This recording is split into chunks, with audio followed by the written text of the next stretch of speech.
बेटी हो मजबूर पापा तोहर बाड़े ना।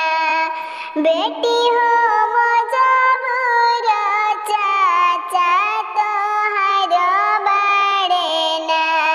बेटी रे बिसारे पड़ी तो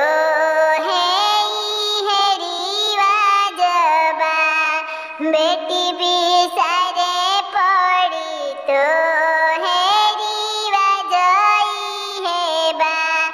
पापा हो पोसल धियावा तू कोते जब कोई से।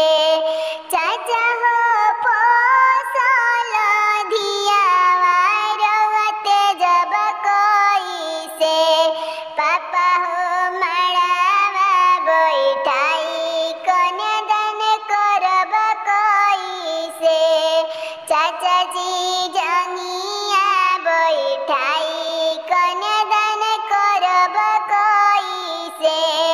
बेटी के अखिया से लोर बहत रहे ना। बेटी